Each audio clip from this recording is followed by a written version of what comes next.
Hello po sa inyo mga ka-Jansky, kumusta po kayo?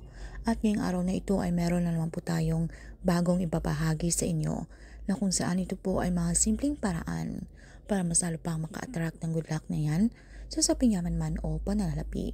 So bago po ang lahat mga ka-Jansky ay nais ko lang pong ipromote sa inyo para po sa mga gusto ng mga pampaswerte sa inyong mga negosyo, sa inyong mga trabaho, sa inyong mga career, or kung kayo po ay mahilig maglaro ng anumang uri ng sugal, meron po tayong pampaswerte dyan.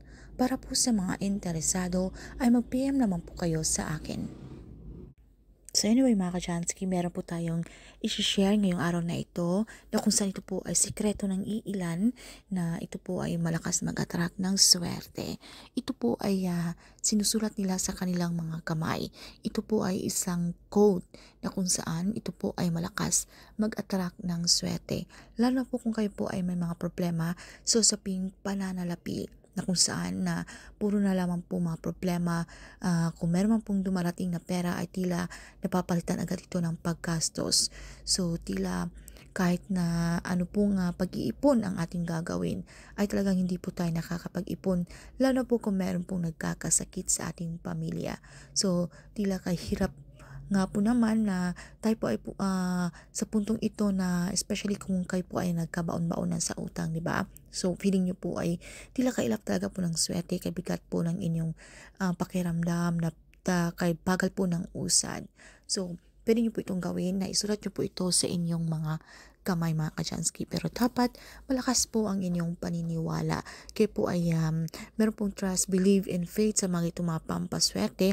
Dahil kung masasayang lamang po inyong oras kung kayo po ay mayroong pagkaalinlangan, na kayo po ay mayroong doubt. Dahil dito po sa pampaswerte ay pinapractice po natin dito yung law of attraction, na kung saan puro magandang bagay lamang po ang ating iniisip na ito po ay mangyayari, na wala pong negativity, wala pong pag-aalinlangan para ma-attract po natin ang swerte. So, napakasimple lamang po ang inyong gagawin. Ito pong ating code dito sa ating larawan.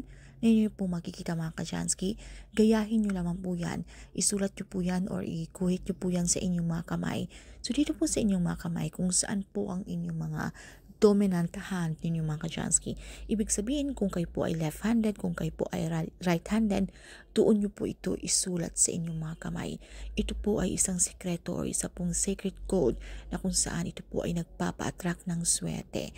Dahil kung kayo po ay meron pong mga transaksyon na kung kayo po ay negosyante, kung gusto nyo po maging matagumpay, maging successful sa inyong lalakarin, or kung kayo po ay mag-apply ng trabaho mga ka-Jansky, or kung kayo po ay meron po mga board exam, pwede nyo po itong ikuhit sa inyong mga kamay. Or kung hindi naman meron po tayong pupuntahan sa isang lugar na hindi po natin alam, or bago po tayo dito, ito rin po ay magsisilbing proteksyon ninyo. Dahil hindi po natin alam kahit sino-sino po yung ating mga nakakasalamuha mga ka-Jansky. Yung mga negativity or mga ibang tao, di ba? Na especially kung madali po kayong makapitan. So, na nagtataka kayo na parang kabigat po ng inyong pakiramdam, na hindi po kayo nakakapag-isip ng tama, na lagi po kayong negatibo. Kung meron po kayong iniisip na isang bagay na gusto nyo pong gawin, ay naunahan na po kayo ng pagiging negatibo. So, ang tendency ay hindi nyo po ito nagagawa-gawa at nawawala na po kayo ng pag-asa.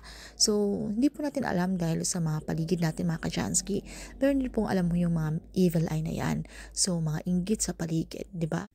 At kailangan mga ka-Jansky ay ikaw lamang po ang nakakalam. Huwag niyo po itong ipakita sa iba na ito po ay inyong pampaswerte. Pwede rin po ito kung mahilig po kayo maglaro ng sugal, o kung kayo po ay tumataya, or kung kayo po ay sumasali or nagjo-join ng mga kahit ano pong raffle na yan, di ba? Kung kayo po ay laging minamalas, hindi po talaga kayo siniswerte. So kahit ano pa man yan mga ka-Jansky, especially po kung alam nyo na deserve nyo po sa inyong mga sarili.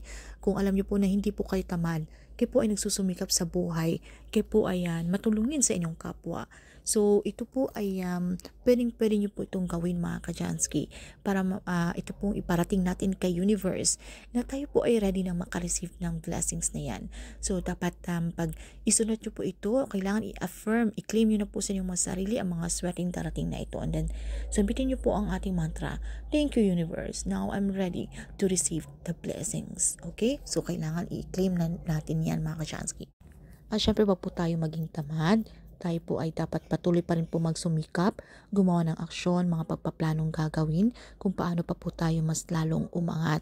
So wag po tayong mag-stop na tayo po ay dahil meron na po tayong pampaswerte ay mag-rely na lamang po tayo dito. So hindi po ito dapat ganun. Kailangan makita ni universe na tayo pa rin po ay nagsusumikap sa buhay dahil nasa atin pa rin po ang may control at tayo pa rin po ang gumagawa ng ating kapalaran.